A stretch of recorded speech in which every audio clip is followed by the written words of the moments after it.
여러분, 믿었던 사람에게 배신당해 보셨나요? 저는 제 인생을 송두리째 바쳐 믿었던 동업자에게 뒤통수를 맞았습니다. 평생 모은 돈으로 차린 카페를 빼앗길 위기에 처한 제가 어떻게 이 지옥 같은 현실에서 벗어나 통쾌한 복수에 성공했는지 그 이야기를 지금부터 들려드릴게요. 이야기는 지금으로부터 딱 한 달 전으로 거슬러 올라갑니다. 이게 제 인생을 송두리째 뒤흔든 물건입니다. 3년 전 퇴직금까지 털어 동업자와 함께 차린 카페. 그 동업자 최진호가 제게 건넨 동업계약서가 저를 완벽하게 속이기 위한 가짜였다는 걸 알게 된 그날, 저는 이 낡은 녹음기를 통해 그의 진짜 목소리를 들었습니다. 늦은 밤 아무도 없는 사무실에 숨겨둔 녹음기에서 흘러나온 그의 목소리는 제가 아는 다정했던 진호의 목소리가 아니었습니다. 제 손이 떨렸습니다. 3년 내내 하루에도 수십 번씩 제 앞에서 환하게 웃던 그 입에서 나온 말이라는 게 믿기지 않았죠. 확실히 이번 달 안에 계약서 조작해서 카페 부지 넘겨받을 수 있을 거야. 미선이는 아직 눈치 못 챘고. 가슴이 쿵 하고 내려앉았습니다. 제가 쏟아부은 시간과 열정이, 이 향기로운 원두 냄새가 그에게는 그저 돈벌이 수단일 뿐이었다는 사실이 믿기지 않았습니다. 저는 진호를 5년 전 봉사활동 동아리에서 처음 만났습니다. 밝고 활기차고 무엇보다도 진심으로 사람을 대하는 모습에 반해 친구가 되었죠. 그는 늘 미선 누나, 저는 누나의 따뜻한 마음이 좋아요. 라고 말했습니다. 카페를 시작할 때도 진호는 제게 가장 든든한 동업자였습니다.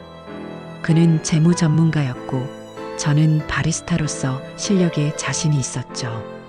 우리는 서로의 부족한 점을 채워주는 완벽한 파트너라고 생각했습니다. 그는 늘 누나는 카페 운영에만 집중하세요. 돈 문제는 제가 확실히 관리해 드릴게요. 라고 말했습니다. 저는 그 말을 믿고 재무에 대해서는 거의 신경 쓰지 않았습니다. 그가 매달 보여주는 장부도 대충 훑어보았죠. 누나, 우리 카페 이름은 새벽의 커피향 어때요? 새벽부터 열심히 일하는 우리한테 딱이잖아요. 그가 제게 말했습니다. 저는 그 이름이 마음에 들어 함께 간판을 달았고 새벽 5시부터 문을 열었습니다. 진호는 매일 아침 저와 함께 출근했고 손님들에게는 제가 바리스타인 것을 자랑했습니다.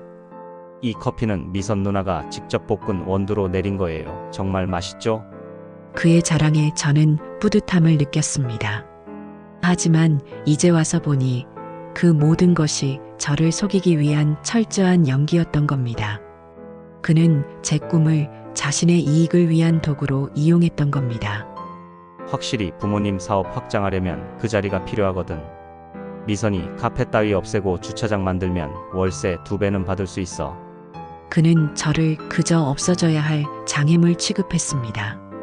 제 평생의 꿈을 비웃으며 저를 권리금도 못 받고 쫓겨날 여자로 치부했습니다.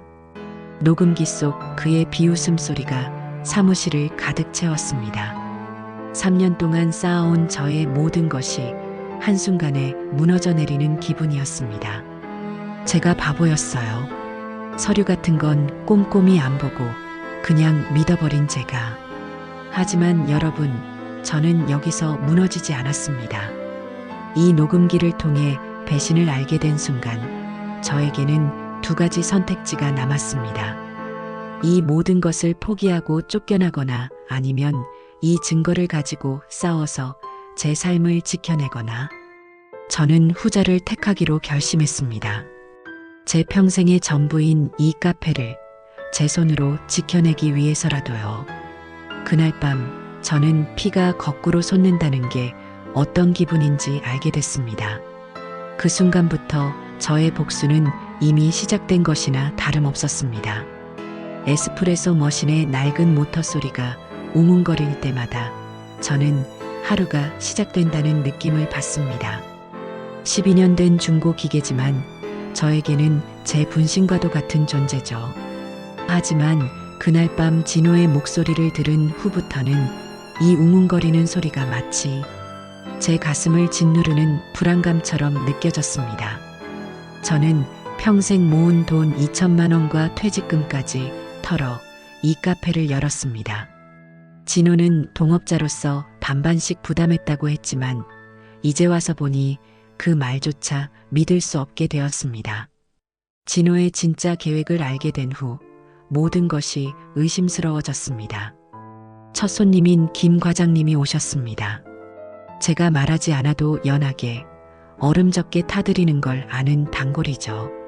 미선 사장님, 오늘 커피가 유난히 맛있네요. 라는 그의 말에 애써 미소를 지었습니다.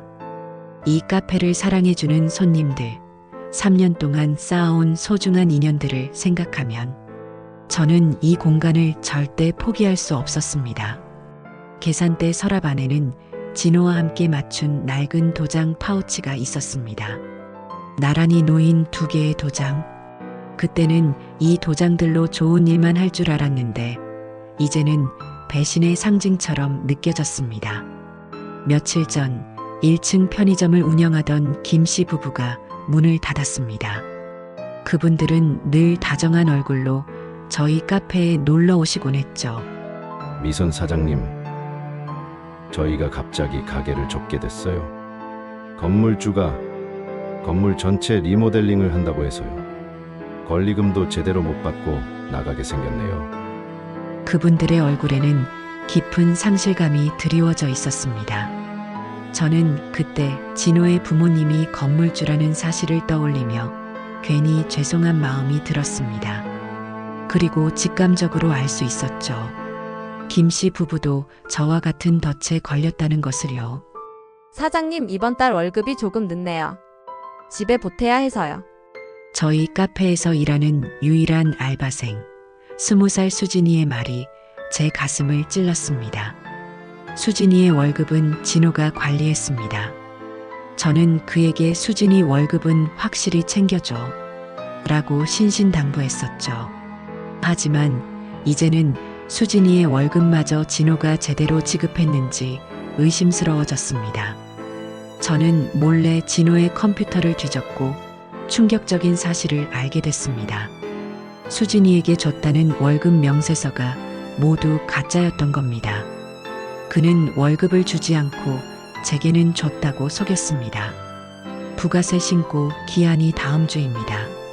매달 원두값, 일회용 컵값, 전기료까지 계산하다 보면 정말 빠듯했습니다. 순이익이라고 해봤자 한 달에 겨우 80만 원 정도. 진호는 매번 인테리어를 바꾸자고 말만 하고는 돈이 없다며 미루기만 했습니다. 제가 낸 2천만 원이 사실은 진호에게 한 푼도 들어가지 않은 것일까 하는 의심까지 들기 시작했습니다. 임대차 계약서를 다시 읽어보니 갱신까지 8개월밖에 남지 않았다는 걸 알게 됐습니다. 갱신 거절 시 권리금 보상 조항이 있긴 했지만 글씨가 너무 작고 복잡해서 제대로 읽기 어려웠습니다. 진호가 급하게 서명하라고 해서 제대로 읽어보지도 못했거든요. 손님이 뜸한 오후 시간, 냉장고 모터 소리만 웅웅거립니다. 과연 저는 이 현실의 덫에서 벗어날 수 있을까요? 2천만 원의 권리금을 고스란히 날리게 될까요? 그 불안감 속에서 저는 결국 진호에게 직접 진실을 물어보기로 결심했습니다. 하지만 어떻게 물어봐야 할지, 어떤 태도를 취해야 할지 몰랐습니다. 진호의 다음 수를 막기 위한 저의 복수는 이렇게 불확실함 속에서 시작되고 있었습니다. 그날 진호가 평소보다 30분 일찍 카페에 들어왔습니다. 미선아, 오늘 하루 어땠어? 손님 많이 왔어? 언제나처럼 다정한 목소리였지만 저는 그가 쓴 가면이 보였습니다. 며칠 전 녹음기에서 들었던 차가운 목소리가 자꾸만 떠올랐거든요. 좋았어요. 점심시간에 직장인들이 많이 와서 샌드위치랑 커피 잘 나갔어요. 저는 거짓말을 했습니다. 사실 오늘 매출은 8만 원밖에 안 됐지만 그에게 약한 모습을 보이고 싶지 않았습니다. 미선아, 한 가지 의논할 게 있어. 진호가 팔꿈치를 계산대에 기대며 말했습니다. 임대차 계약 갱신 관련해서 말이야. 부모님이 건물 리모델링을 고려하고 계셔서. 심장이 쿵 하고 떨어졌습니다. 예상했던 일이 벌써 시작되고 있었습니다. 리모델링이요? 갑작스럽네요. 아직 계약 만료까지 8개월이나 남았는데 제가 최대한 침착하게 대답했습니다. 아, 그냥 미리 알아보는 거야. 확실히 해두는 게 좋잖아. 너도 알다시피 요즘 상권이 안 좋아서 부모님도 고민이 많으셔. 카페보다는 다른 업종이 나을 수도 있고. 또다시 그의 버릇, 확실이라는 말이 나왔습니다. 그는 그 단어를 입에 달고 살았지만 이제 그 단어가 제게는 거짓말의 상징처럼 느껴졌습니다. 저는 한 발 더 나아가기로 했습니다. 다른 업종이요? 혹시 주차장 같은 건가요? 요새 주변 상가들 다 비어서 그게 수익이 더 좋다고 하던데. 제 말에 진호의 눈이 순간 흔들렸습니다. 그는 당황한 표정을 감추려 애썼지만 이미 늦었습니다. 그는 제 질문에 대답 대신 핸드폰만 쳐다봤습니다. 3년 동안 함께 일한 동업자를 무시하는 듯한 그의 태도에 분노가 치밀어 올랐습니다. 미선아, 너 혹시 다른 일자리 알아본 적 있어? 카페 일이 힘들어서 그런가 해서. 그의 질문에 심장이 쿵 떨어졌습니다. 그는 이미 저를 내쫓을 준비를 하고 있었던 거죠. 저는 애써 미소를 지었습니다. 아니에요. 저는 여기가 좋아요. 손님들도 단골이 많이 생겼고 매출도 조금씩 늘고 있어요. 진호는 제 거짓말을 믿는 듯 했습니다. 그래? 그럼 다행이고. 진호가 자리에서 일어났습니다. 아, 그런데 오늘 밤에 중요한 서류 몇 개 확인해야 할 게 있어. 임대차 관련해서 너도 같이 보자. 내일 아침 일찍 와줄 수 있어? 그는 함께 보자고 말했지만 그의 눈은 이미 저를 얕잡아 보고 있었습니다. 어차피 넌 아무것도 모르고 그냥 내가 시키는 대로 할 거야 라고 말하는 것 같았죠. 저는 속으로 생각했습니다. 그래, 너의 계획을 확실히 들어주겠어. 진호가 나간 후 카페는 다시 조용해졌습니다. 에스프레소 머신 소리만 웅웅거렸습니다. 저는 집에 가서 녹음을 다시 들었습니다. 그리고 내용 증명이 뭔지, 변호사가 뭘 해주는지 인터넷에서 찾아보기 시작했습니다.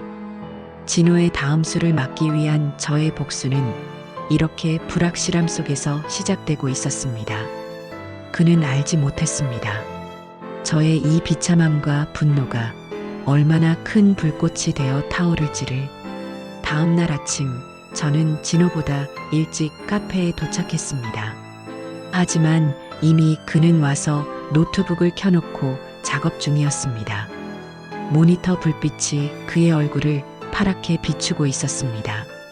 미선아, 왔구나. 여기 앉아봐. 그는 아무렇지 않은 척 말했지만 그의 손가락은 키보드 위에서 분주하게 움직이고 있었습니다. 테이블 위에는 여러 장의 서류가 놓여 있었습니다. 임대차 계약서, 동업 계약서, 그리고 제가 본 적 없는 문서들. 이거 다 뭐예요? 제가 물었지만 그는 제 질문에 대답하지 않고 컴퓨터 화면만 쳐다보고 있었습니다. 잠깐만, 이 부분 수정해야 하는데. 진호가 중얼거렸습니다. 모니터에는 전자문서 작성 프로그램이 떠 있었고 계약서 내용이 편집되고 있었습니다. 그때 진호의 어머니가 중국집에서 올라오셨습니다. 기름때와 락스 냄새가 희미하게 났습니다. 진호야, 어서 끝내 한 달 안에 다 처리해야 한다고 했잖아. 부동산 중개사도 기다리고 있고. 부동산 중개사요? 저는 깜짝 놀라 되물었습니다. 진호의 어머니는 당황한 표정을 짓더니 아, 그게 아니고 그냥 건물 관리 때문에. 라고 말을 흐렸습니다. 이미 늦었습니다. 뭔가 숨기고 있다는 게 너무나 명확했습니다. 화장실에 간다고 하고 자리를 떴습니다. 하지만 저는 카페 뒤쪽으로 가서 귀를 기울였습니다. 진호가 누군가와 통화하고 있었거든요. 벽이 얇아서 그의 목소리가 또렷하게 들렸습니다. 네, 계약서 수정은 거의 다 됐어요. 전자서명 부분만 처리하면 돼요. 미선이는 아직 몰라요. 도장만 찍게 하면 끝이에요. 한 달 안에 카페 정리하고 주차장 공사 들어갈 수 있을 거예요. 어차피 그 자리는 저희 부모님 땅이니까요. 권리금도 줘야 할 의무 없고요. 어제 녹음에서 들었던 내용이 현실이 되고 있었습니다. 그는 정말로 제 카페를 없애고 주차장을 만들려고 했던 겁니다. 그것도 자신의 부모님이 건물주라는 이유로 권리금조차 주지 않으려 했습니다. 네, 걱정하지 마세요. 확실히 처리할 테니까 공인인증서 로그도 다 정리했고요. 미선이는 컴퓨터 잘 못해서 전자문서 같은 거 의심 안 해요. 서류 볼 줄도 모르고 그냥 제가 하는 말만 믿거든요. 한 달만 더 버티면 돼요. 진호의 웃음소리가 들렸습니다. 3년 동안 믿었던 사람이 저를 이렇게 이용하고 있었다니. 컴퓨터 못하는, 의심 안 하는 순진한 저를 완벽하게 속일 수 있다고 생각한 겁니다. 화장실에서 나와 자리로 돌아왔습니다. 진호는 아무렇지 않은 표정으로 커피를 마시고 있었습니다. 다 끝났어? 그럼 도장 찍자. 한 번만 찍으면 돼. 저는 그에게서 서류를 받아 천천히 읽어보려 했습니다. 오늘은 안 될 것 같아요. 집에 가서 천천히 읽어보고 싶어요. 제 말에 진호의 얼굴이 굳어졌습니다. 왜? 별거 아닌데 굳이 그럴 필요 있어? 확실히 형식적인 거라고 했잖아. 그 표정은 급하다고 말하고 있었습니다. 저는 이제 더 이상 순진하게 당하지 않을 겁니다. 저는 복수를 위한 치밀한 계획을 세우기로 결심했습니다. 점심시간이 지나고 손님이 뜸해졌을 때 진호 어머니가 카페로 올라오셨습니다. 평소보다 말이 많으셨습니다. 미선아, 요즘 어때? 힘들지? 괜찮아요, 어머니. 제가 대답했지만 어머니는 안쓰러운 표정을 지으셨습니다. 그러게 말이야. 여자 혼자 사업하기가 얼마나 어려운데 우리 진호도 항상 걱정한다니까. 형광등이 불안하게 깜빡였습니다. 어머니는 형광등을 올려다보며 말씀하셨습니다. 이 건물도 이제 너무 낡았어. 다 뜯어 고쳐야 해. 그리고 충격적인 말을 덧붙이셨습니다. 미선아, 너는 참 착하고 순진해서 좋아. 우리 진호가 늘 그렇게 말해. 미선이는 의심 같은 거 안 하고 순수해서 좋다고. 그래서 진호가 너를 더 챙기는 거야. 순진하다, 의심 안 한다. 그 말이 칭찬이 아니라 저를 향한 조롱이었음을 깨달았습니다. 진호가 그의 어머니에게 저를 그렇게 말했다는 사실에 가슴이 찢어졌습니다. 저는 예전 기억들을 떠올렸습니다. 진호가 사소한 서류를 건네며 미선 누나는 이런 거 복잡해하잖아. 내가 알아서 할게. 라고 말할 때 저는 그가 저를 배려한다고 생각했습니다. 친구들이 미선아, 너는 너무 사람을 잘 믿어서 걱정되라고 말할 때도 저는 진호만은 다를 거라고 믿었습니다. 하지만 그 모든 것이 저를 속이기 위한 밑밥이었던 겁니다. 얼마 전에 부동산 중개사가 왔었는데 말이야. 이 자리에 주차장 만들면 돈이 얼마나 되는지 계산해 보더라고. 한 달에 200만 원은 받을 수 있대. 카페보다 훨씬 낫잖아. 진호가 이번에 식자재 유통 사업도 확장해야 해서 돈이 많이 필요하거든. 어머니는 이 모든 것이 비밀이라는 것을 모르시는 듯 순진하게 모든 사실을 털어놓으셨습니다. 저는 그제야 모든 퍼즐 조각이 맞춰지는 것을 느꼈습니다. 부동산 중개사, 주차장 계획, 한 달 기한. 저는 그저 없어져야 할 장애물이었던 거죠. 어머니가 나가신 후 혼자 남은 카페에 소독약 냄새가 희미하게 났습니다. 마치 제 꿈과 희망이 소독되어 없어지는 것 같았습니다. 카세트 녹음기를 다시 꺼냈습니다. 처음에는 증거를 찾기 위해서 들었는데 이제는 현실을 받아들이기 위해서였습니다. 3년 동안 하루도 빠지지 않고 나왔던 이 카페. 그런데 그 모든 것이 진호에게는 단순한 돈 계산이었다는 사실이 저를 너무 아프게 했습니다. 형광등이 다시 깜빡입니다. 불안정한 빛이 카페 안을 어둡게 만들었습니다. 이대로 포기하면 저는 2천만 원의 권리금도 3년간의 노력도 앞으로의 꿈도 모두 잃게 될 것입니다. 더 이상 순진하게 당할 수 없었습니다.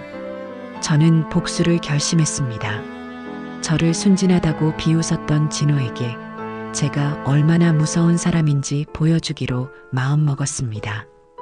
이제 더 이상 망설이지 않을 겁니다. 저의 모든 것을 걸고 이 싸움에서 이길 겁니다. 저희 카페 단골 손님 중에 이 법무사님이 계셨습니다. 매일 오후 3시쯤 오셔서 아메리카노를 마시며 서류 작업을 하시곤 했죠. 저는 용기를 내어 그분께 도움을 청했습니다. 법무사님, 죄송한데 잠깐 상담 받을 수 있을까요? 제 말에 법무사님은 따뜻한 미소를 지으셨습니다. 물론이죠. 무슨 일이세요? 제가 조심스럽게 녹음 파일을 들려드렸습니다. 낡은 카세트 녹음기를 보시며 신기해 하셨지만 녹음 내용을 들으신 후에는 표정이 진지하게 굳으셨습니다. 이건 명백한 사기예요. 하지만 대응하려면 체계적으로 해야 합니다. 감정적으로 접근하면 안 돼요. 법무사님은 저에게 3가지를 지시하셨습니다. 첫째, 녹음 파일을 공증받을 것. 둘째, 현재 계약서 원본을 확보할 것. 셋째, 진호가 제시하는 새 계약서에 절대 서명하지 말 것. 그리고 가처분 신청도 준비해야 한다고 말씀하셨습니다. 가처분이 뭐냐고 묻자 법무사님은 상대방이 함부로 행동하지 못하게 법원에서 미리 금지시키는 것이라고 설명해 주셨습니다. 예를 들어 계약 해지를 금지하거나 건물 사용을 방해하지 못하게 하는 명령이라고요. 그날 밤 저는 집에서 복수 계획을 세웠습니다. 진호에게 들키지 않게 증거를 더 모으고 진짜 계약서의 내용을 파악하기 위해 미끼 작전을 펼치기로 했습니다. 다음 날 진호가 서류 이야기를 꺼냈습니다. 미선아, 어제 그 서류 말인데 언제 도장 찍을 거야? 확실히 빨리 처리하는 게 좋을 것 같은데. 저는 힘없는 목소리로 대답했습니다. 아직 잘 모르겠어요. 어려운 말이 많아서요. 진호 씨가 알아서 해주시면 안 될까요? 저는 그냥 시키는 대로 할게요. 제 연기가 통했는지 진호의 얼굴에 안도의 기색이 스쳤습니다. 그럼 내일 아침에 도장만 딱 찍자. 5분이면 끝나. 진호는 제가 모든 것을 포기했다고 생각하는 듯 했습니다. 하지만 저는 속으로 다짐했습니다. 그래, 너의 계획대로 도장을 찍어줄게. 하지만 내가 찍을 서류는 내가 생각하는 그 서류가 아닐 거야. 그날 오후 저는 법무사님과 함께 공증사무소에 갔습니다. 낡은 카세트 녹음기와 테이프를 가져갔습니다. 공증사가 신기해하며 녹음 내용을 확인하고 공증서를 발급해줬습니다. 도장 찍는 꽝 소리가 울렸을 때 저는 희미한 희열을 느꼈습니다. 이제 법적으로 인정받는 증거가 생긴 겁니다. 진호가 아무리 부인해도 소용없을 증거 말이죠. 복사기에서 서류가 나오는 소리가 경쾌했습니다. 가처분 신청서, 증거보전 신청서, 내용 증명 초안까지. 이제 정말 시작입니다. 저의 완벽한 복수 계획은 이제 단 한 걸음만 남겨두고 있었습니다. 진호가 던진 미끼를 물고 그가 파놓은 함정에 그 스스로 걸려들게 만드는 것. 그것이 저의 마지막 목표였습니다. 다음 날 아침 진호는 들뜬 표정으로 카페에 들어왔습니다. 미선아, 오늘 드디어 끝내자. 서류 정리하고 도장만 찍으면 돼. 확실히 간단한 거니까 걱정하지 마. 그는 노트북을 열고 뭔가를 준비하고 있었습니다. 저는 평소처럼 에스프레소 머신을 켰습니다. 하지만 손에 든 건 우유가 아니라 스마트폰이었습니다. 차가운 금속 재질이 손바닥에 닿았습니다. 저는 녹음 앱을 켰습니다. 이제부터 모든 대화가 기록될 겁니다. 자, 여기 보세요. 진호가 모니터를 제 쪽으로 돌렸습니다. 계약서 내용이 보였는데 권리금 조항의 금액이 2천만 원에서 200만 원으로 바뀌어 있었습니다. 이거 숫자가 틀린 것 같은데요? 제가 일부러 순진한 척 물었습니다. 진호는 당황했지만 곧 웃으며 말했습니다. 아, 그게 원래 금액이야. 네가 기억을 잘못하고 있는 것 같아. 확실히 200만 원이 맞아. 아니에요. 저는 2천만 원 기억해요. 퇴직금까지 털어서 마련한 돈인데 어떻게 잊어요? 제가 목소리를 높이자 진호의 얼굴에 짜증이 번졌습니다. 미선아, 왜 자꾸 이래? 서류에 그렇게 나와 있잖아. 의심하지 말고 그냥 따르라고. 그 순간 밖에서 오토바이 소리가 요란했습니다. 택배기사가 지나가는 소음이었지만 그 소음 속에서 저는 미리 준비해둔 내용 증명 발송 버튼을 눌렀습니다. 그리고 법무사님에게도 가처분 신청을 접수하라는 신호를 보냈습니다. 왜 안 찍어? 빨리 해, 시간 없어. 진호가 초조해했습니다. 저는 도장을 들었습니다.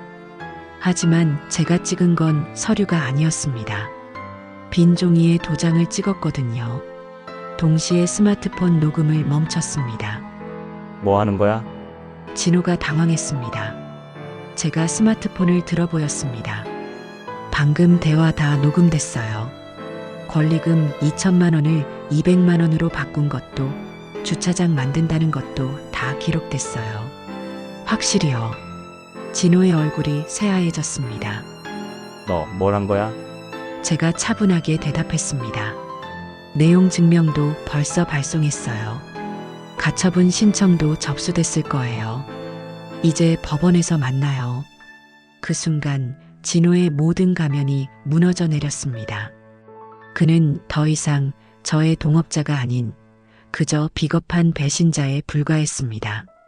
이승리는 단순히 돈을 되찾는 것을 넘어 저의 자존심과 삶을 되찾는 것이었습니다. 일주일 후 법원에서 연락이 왔습니다. 가처분 결정이 나왔다는 거였습니다. 진호의 계약 해지 시도를 금지한다는 내용이었죠. 그리고 제 카세트 테이프가 결정적인 증거로 인정받았습니다. 진호는 며칠 동안 카페에 나타나지 않았습니다. 진호 어머니가 대신 와서 눈물을 흘리며 사과하셨습니다. 미선아, 정말 미안해. 우리 진호가 잘못했어. 저는 마음이 복잡했습니다. 3년 동안 함께 일했던 사람과의 관계가 이렇게 허무하게 끝났다는 사실이 씁쓸했습니다. 저는 카페 분위기를 바꾸기로 했습니다. 먼저 깜빡이던 낡은 형광등을 새 것으로 교체했습니다. 이제 안정적인 불빛이 카페를 환하게 비췄습니다. 웅웅거리던 에스프레소 머신도 정비를 맡겼습니다. 이제 낡은 기계 소리 대신 부드러운 소리가 났습니다. 새로운 원두를 들여와 볶으니 더 고소하고 깊은 향이 카페를 가득 채웠습니다. 단골 손님들이 맛이 좋아졌다고 칭찬해 주셨습니다. 저는 그제야 비로소 제 카페가 된 것 같은 느낌을 받았습니다. 법무사님이 마지막 서류를 들고 오셨습니다. 모든 절차가 끝났다는 통지서였죠. 미선 씨 정말 잘 싸웠어요. 이 골동품이 핵심 증거가 될 줄 누가 알았겠어요. 법무사님은 카세트 녹음기를 보며 웃으셨습니다. 진호에게서 마지막 문자가 왔습니다. 미선아, 정말 미안해. 내가 잘못했어. 카페 잘 되길 바라. 짧은 메시지였지만 저는 답장하지 않았습니다. 이미 끝난 관계였으니까요. 오후 햇살이 카페 창문으로 들어왔습니다. 먼지 하나 없는 깨끗한 유리창으로 부드러운 빛이 스며들었습니다. 이제 더 이상 불안과 초조함은 없었습니다. 평화로운 정적만 있을 뿐이었습니다. 저는 카세트 녹음기를 서랍에 넣었습니다. 이제 더는 필요 없었지만 버릴 수는 없었습니다. 제 인생을 바꾼 물건이었으니까요. 제 선택이 너무 매정하다고 생각하는 분들도 계실까요? 하지만 저는 단 한순간도 후회하지 않아요. 여러분, 썩은 이를 뽑았는데 왜 아파요? 시원하기만 하지. 골마 터지기 전에 뽑아낸 게 얼마나 다행인데. 이제 저는 진짜 제 카페의 주인이 되었습니다. 그리고 새로운 손님을 기다립니다. 제게 닥친 시련을 이겨내고 제 스스로를 지켜낸 제가 이 카페에 있습니다. 어서 오세요. 정말 맛있게 드실 수 있을 거예요.